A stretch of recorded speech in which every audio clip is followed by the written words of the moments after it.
कभी सोचा है, जब हम भारत कहते हैं तो हमारे मन में असल में क्या आता है? क्या सिर्फ एक नक्शा जिसकी सीमाएं तय हैं, या फिर एक ऐसी सभ्यता जो हजारों सालों से बिना रुके बहती चली आ रही है? आज हम इसी की तह तक जाएंगे। एक तरफ है भारत की प्राचीन खुली सोच वाली सभ्यता, और दूसरी तरफ है एक आधुनिक राष्ट्र राज्य जिसके अपने नियम हैं, अपने कानून हैं। आइए समझते हैं कि इन दोनों के बीच टकराव कहां है। और देखिए, यही है पूरी बहस की जड़।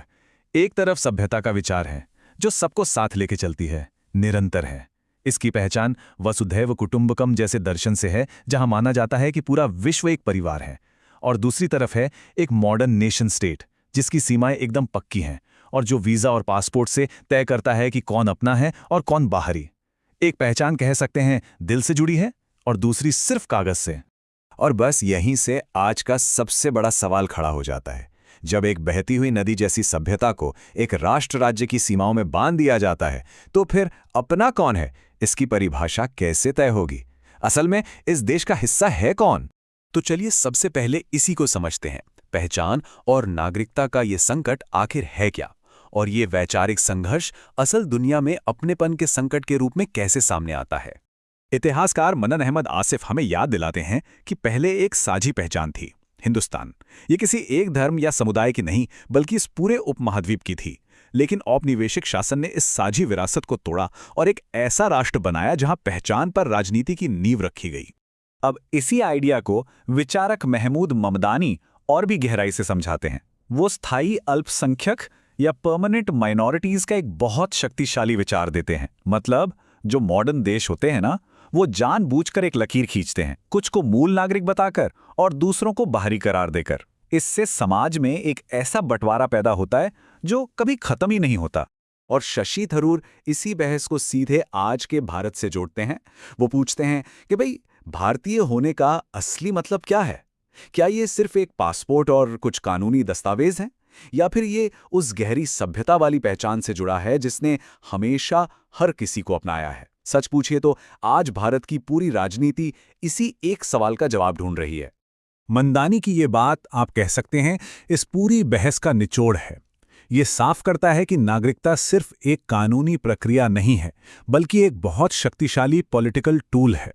और इसी से तय होता है कि इस देश में किसे हक मिलेगा और किसे नहीं। तो पहचान का ये संघर्ष सबसे ज्यादा कहाँ दिख रहा है? चलिए अब उस मैदान पर चलते हैं, और वो मैदान है बहुसंख्यकवाद और धर्मनिरपेक्षता की बहस का।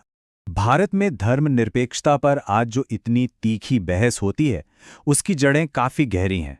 अभिनव चंद्रचूड़ बताते हैं कि हमारा सेक्युलरिज्म का मॉडल दरअसल औपनिवेशिक सेक्युलरिज्म से निकला है। यानी ये वो मॉडल था जिसे अंग्रेजों ने अपने शासन की सुविधा के लिए बनाया था, और आज़ादी के बाद भी उसी ने हमारे यहाँ धर्म और राजनीति के रिश्ते को शेकल दिया। इस वैचारिक टकराव की जड़ें तो आज़ादी के पहले से ही हैं। एमजे अकबर की किताब के विश्लेषण को देखें तो एक तरफ गांधी का नजरिया था एक ऐसे देश का जहां सभी धर्मों का बराबर सम्मान हो, और दूसरी तरफ जिन्ना का विचार था जो एक ऐसे राज्य की वकालत कर रहा था जिसकी पहचान एक खास धर्म से हो। ये टकराव सिर्फ इतिहास की बात नहीं है, ये आज भी पूरे उपमहाद्वीप की राजनीति को प्रभावित कर रहा है। पहचान और धर्म के अलावा एक और बहुत अहम मोर्चा है जहां ये टकराव साफ साफ दिखता है। वो है असहमति का अधिकार यानी डिसेंट, और अभिव्यक्ति की स्वतंत्रता का अधिकार। ये दोनों ही न सिर्फ लोकतंत्र बल्कि भारत की हजारों साल पुरानी परंपरा का भी मूल रहे हैं। पता है मजे की बात क्या है? भारत में असहमति कोई नई चीज नहीं है। रोमिला थापर हमें बताती हैं कि प्राचीन भारत में तो बहस और शास्त्रार्थ की एक बहुत मजबूत परंपरा थी। लेकिन देखिए, आज़ादी के फौरन बाद 1951 में पहले ही संविधान संशोधन से बोलने की आज़ादी पर कुछ सीमाएं लगा दी गई, और यह बहस तब से लेकर आज तक जारी है। तो यहां जो बात समझने वाली है वो ये है कि अभिव्यक्ति की आज़ादी सिर्फ एक राजनीतिक अधिकार नहीं है, ये भारत की सभ्यतागत पहचान का एक अटूट हिस्सा है। और इस पर लगने वाला कोई भी खतरा हमारी सभ्यता की आत्मा पर हमले जैसा है। तो इन सारी बहसों को देखने के बाद एक बात तो साफ है, हम सब आज एक बहुत बड़े चौराहे पर खड़े हैं, और ये समय भविष्य की दिशा के बारे में एक बुनियादी चुनाव करने का है। हमारे सामने दो रास्ते बिल्कुल साफ नजर आते हैं। पहला रास्ता एक कठोर राष्ट्र राज्य का है, जो सीमाओं और परिभाषाओं में बंधा है और जो शायद अपनी समावेशी विरासत को पीछे छोड़ दे।